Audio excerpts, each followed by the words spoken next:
I'm going to break the rules since Jamie isn't here and be a little bit more casual and not do my sermon from the podium.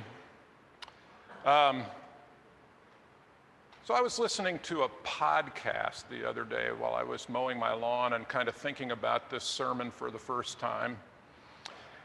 I was listening to it on my cell phone, of all things. The podcast is titled On Brand.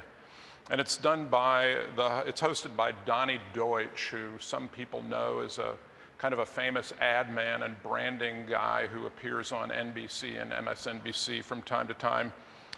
He was talking to Neil deGrasse Tyson. And they got to a point in the podcast where they were talking about the education system here in the United States, and Donnie made the remark, I'm going to try to get this right, that the smartphone is a de-education device. And that kind of struck me as odd, because here's Donnie doing a podcast that everybody's going to listen to on their smartphone, and I'm sure that he wanted to educate us with his podcast. And a little later in the service, I'll tell you how Neil deGrasse Tyson responded to Mr. Deutsch. So anyway, I've tried out the title to this sermon, There's Someone Out There With Me, the cell phone as a spiritual device or not, on a couple of my friends who aren't UUI members, who aren't UUs, and they all think it's a little bit weird as a sermon topic.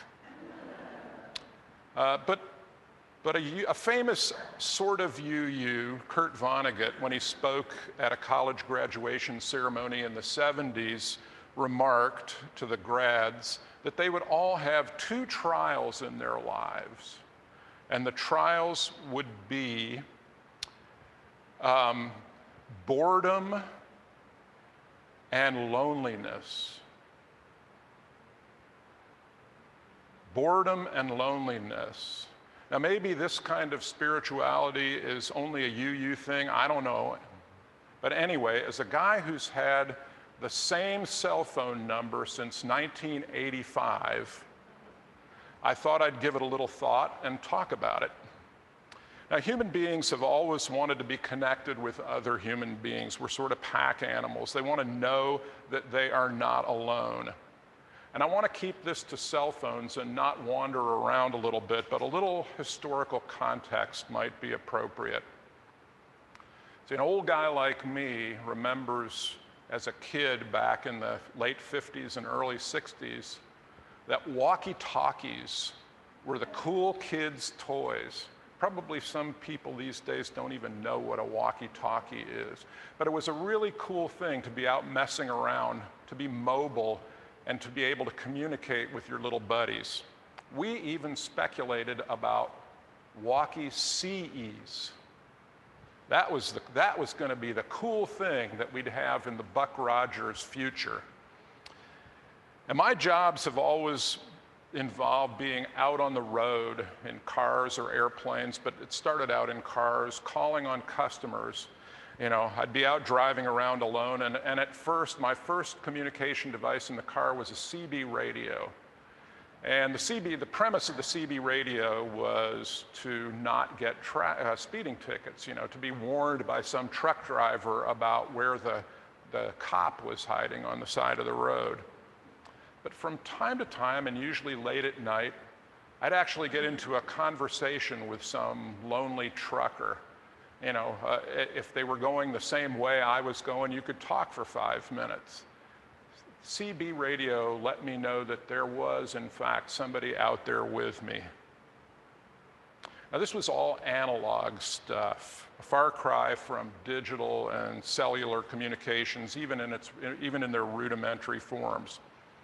My first recollection about digital communications were hints of it happening in the basement of the Purdue Math Building, where the Purdue Computing Center was. In the late 60s, maybe the early 70s, when I was a high school kid, I took a Fortran class at Purdue. I'd have to go to the computing center down in the basement and hand in a stack of punch cards. And somehow the punch cards would be read and go into this big bank of old IBM 7094 computers that were as big as refrigerators or freezers, and huge tape drives that recorded all of this stuff. And I'd get some kind of answer, usually that I'd made a mistake on my punch cards on green bar folding paper that was printed out. This wasn't really digital communications, but there was talk. There was early talk about what would become known as networks. Some people thought it would be really cool to hook up the engineering building with the math building so the engineers didn't have to walk over with stacks of punch cards. Some people even talked about hooking two universities, the University of Illinois or Harvard, together with the Purdue Computing Center so that there could be sharing of work and collaboration. It wasn't really going on at the time, but there was talk of it. There were some proponents and some detractors from this whole network thing. But by the late 60s, it was more than an idea. It was beginning to happen.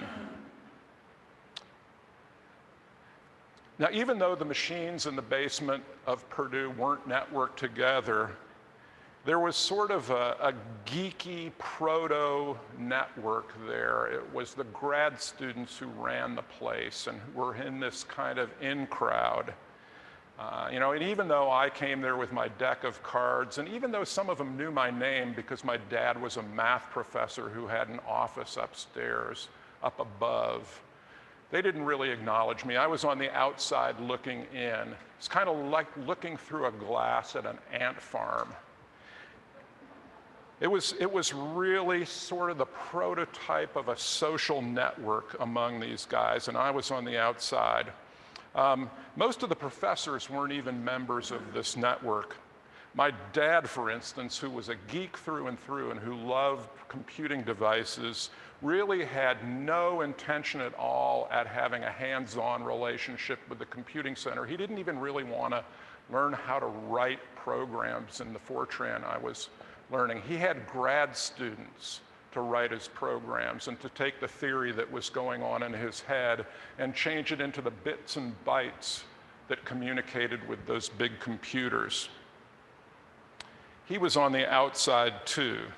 I think we all knew, though, that the guys in the ant farm were the future, and that's probably why my dad thought it was a good idea that little Johnny would learn some Fortran.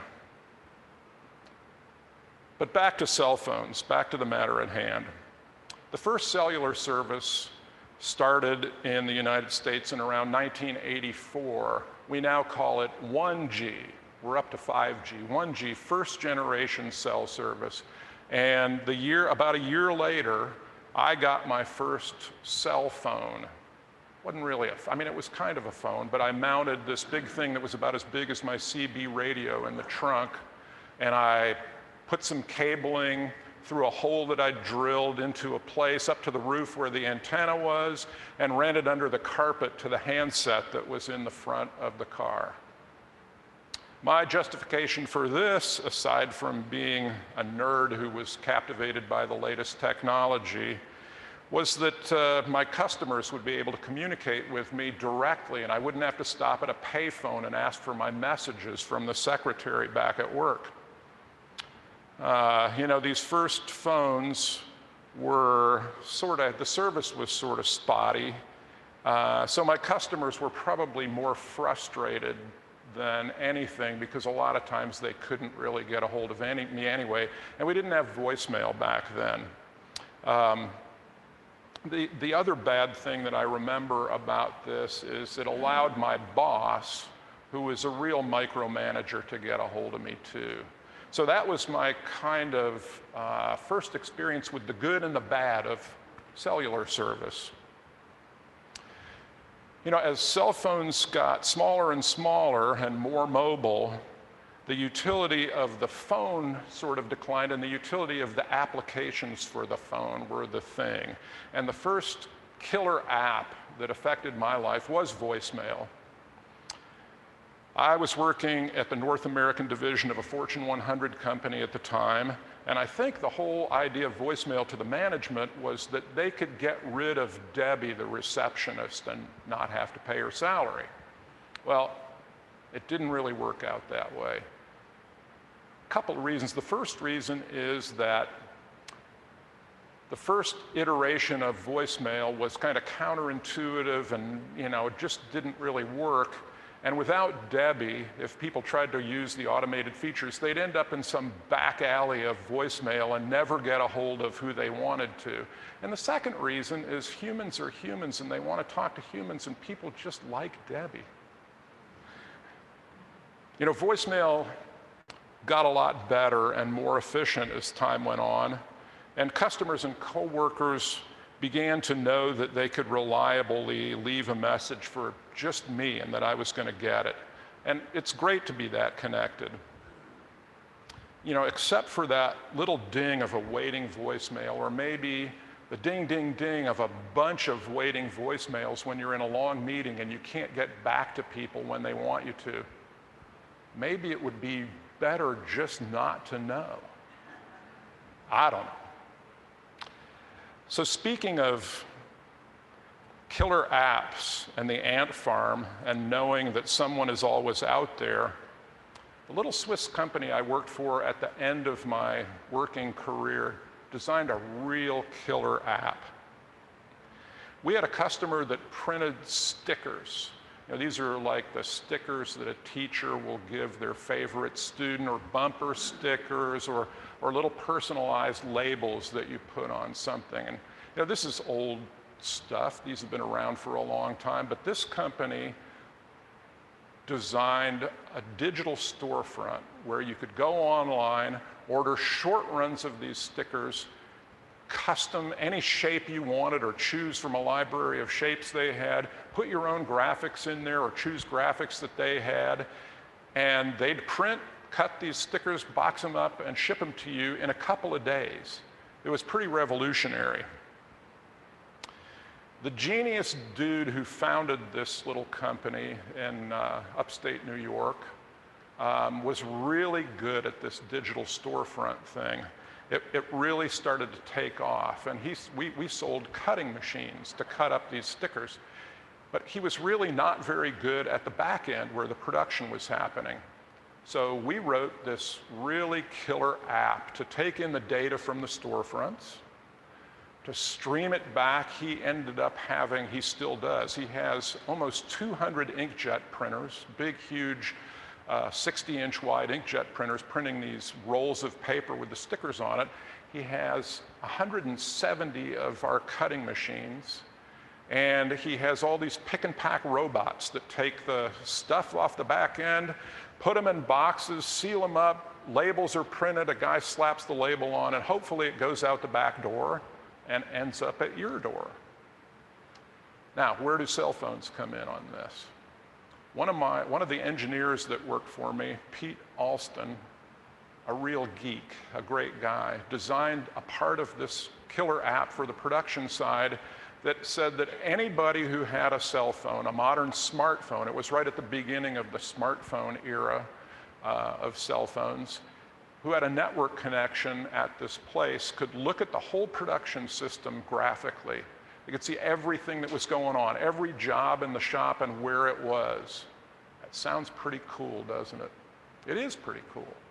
But all of these supervisors and all of these customer service people who were in the network and on their cell phones could get dinged and notified when something was wrong. Customers could call and they were supposed to go online and figure out what was wrong with a job. It happened even at night when they were asleep. It happened even when they were on vacation.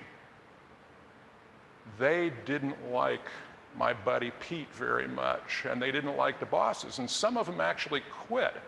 And after a while, the management had to decide that these were human beings they were dealing with, and they had to let them go off the network and have some time off. Pete was the hero and the goat.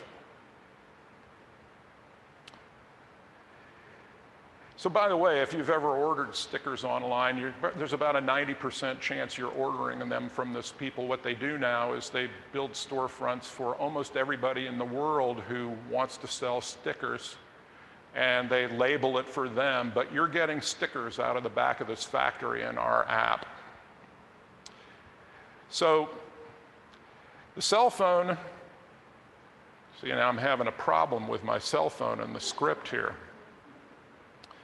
The idea of a cell phone or smartphone these days is almost a misnomer because it's hardly just a phone anymore.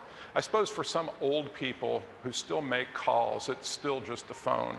But even old people know that their kids barely answer the phone anymore. They don't like to have their lives intruded on. They use texts or some social media platform to communicate. And so even us old people have to figure out how to use that new tech. We have to figure out how to use the killer apps. So in the social media world, which we can live in anywhere thanks to our smartphones, we aren't just connected to our family, our formerly face-to-face friends, and business associates. Social media connects us to groups of like-minded people who we may never meet face to face. They may even live halfway around the world. I'm a photographer and an avid collector of old mechanical wind-up watches. I have Instagram and Facebook friends in both of these kind of virtual worlds. I share data with them, I share pictures, and I share stories. Some of their experiences I really take pleasure in, and I often learn from them. It's a great thing. So I have a virtual friend who designed an app called Pocket Watch Database. It has all kinds of subgroups on Facebook and Instagram. When I got into watches 50 or so years ago, all of this information had to come from books, and you had to buy books. But with Pocket Watch Database, you can find any American pocket watch, you can type in a serial number, and all the information that I used to have in books will come up for you. You can find out all about your watch. You hardly need mentors anymore. It'll even drag up results from eBay sales to tell you what your watch is worth. It's just not quite as cool to be an expert anymore with it being this easy. But it's still kind of cool to be an expert. I am an expert in a couple of these watch groups. And every once in a while I can fill in some blanks in the database and people clap me on the back and say, "Oh, John, you know so much." And it's a great feeling. It keeps me coming back. It's like dope almost. It makes me feel good. I also enjoy being in the social network of other experts, other addicts. I've actually met some of these people who used to be just virtual friends, and I've liked some of them. And some of them are probably better kept as just virtual friends. So this is basically good, right? Except the addiction and the need to look at your smartphone and be connected and be satisfied with that jolt we all seem to need can be dangerous too in a lot of ways. I'll give you a couple of examples. I was at the stop sign at Dean Road and 71st Street the other day in beautiful Indianapolis, and a young woman ran into the back of me. Just stopped there. And I knew what was going on, and I was really mad. And I got out of the car and went back to her car, but she was crying so hard. She was driving her dad's brand new Audi. And the back of my old Subaru didn't look any worse for the wear, but the front of the Audi looked really bad. And I couldn't bring myself to bring up what had happened and yell at her. She was on the phone for her dad. And her dad must have lived just a house or two away because he was there within seconds, and he wasn't as nice as me. He chewed her out for being on her cell phone while she was driving and not looking at the road, which was exactly what had happened. And you'd think that that would teach me a lesson. But I got to tell you, and I've never really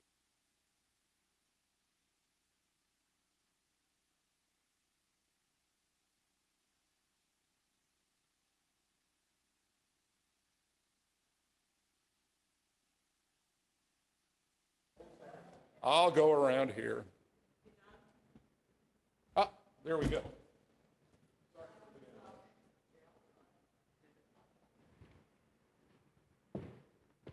People are always here to help you out at UUI. So I think I've told this to Carla, but nobody else in the whole world. A few weeks after this little incident, I was sitting under the bridge where I-69 goes over 86th Street on the way to Costco, and I was reading a response on Facebook on my phone, and I was so engrossed in it that my foot kind of slipped off the brake pedal, and I ran in front of me.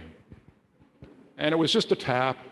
There was no damage, but it scared the you-know-what out of me. And maybe I learned something that the incident with the young woman who I thought, oh, there's a kid who's just on her cell phone. Maybe it did teach me something that I didn't learn from her. So this whole cell phone thing, smartphone thing of being connected and knowing that someone else is out there with you, it can certainly have its pluses and minuses.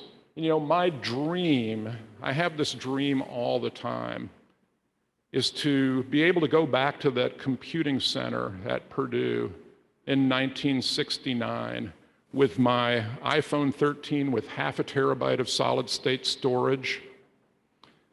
Now, I want it still to be connected to the internet of today and have all of the connections that I have today, which would be kind of magic, but we're talking about a dream anyway. And I'd like to hand it to some of the head graduate student geeks back there and have, 10, 12 minutes to kind of give them an overview of the phone, show them how it's connected, let them learn how to use it, and tell them, hey, I'll let you use this thing for 24 hours. Tomorrow afternoon at this time, let's meet up down at Harry's Chocolate Shop on State Street and have a beer, and you can tell me your impressions. I'd really like to know from those kind of naive, early proto-social networking geeks if they thought that this little device was a cool thing for the future or just a unicorn that was playing around and forgot to get on the ark. Oh, and before I leave, let me tell you what Neil deGrasse Tyson said in answer to Donnie Deutsch about the cell phone being a de-education device. It was near and dear to the heart of this old guy who's been in the printing and graphics business all his life on the digital side of that. He brought up Gutenberg's invention of the printing press. And he said that it's, a world-changing thing, the printing press, but it took 100 years after the first Bible was printed on the Gutenberg press for anybody but a few monks to understand this thing. It took 100 years for it to become the killer app. And it became the killer app when some bright guy decided to print a newspaper or a book in the Vulgate language instead of in Latin. And then it took off, and everybody had to have a printing press. Everybody wanted to read the news. Everybody wanted to have a book in a language that they could understand. And the printing press is sort of still with us. It's changed, and it's sort of still with us. Now we have, things change faster now. We have Moore's law that says that you can put twice as many transistors on a wafer of silicon every 2 years, which basically is a metaphor for things change really quickly these days. And, the cell phone has changed a lot. But honestly, we have no idea what the killer app is until it's the killer app. And I have kind of a feeling that the cell phone is probably getting near the end of its useful life. We're going to have something different. I don't know, implants in our heads. Who knows what we're going to have? Everybody's looking into it, though. So I don't think the cell phone is here with us for all that much longer, and we don't know what the next thing is going to be. So who knows where this all will go? What we know for sure is that all advancements of tech have an upside and a downside. I just know that it is and always has been important for me to know that there's somebody else out there.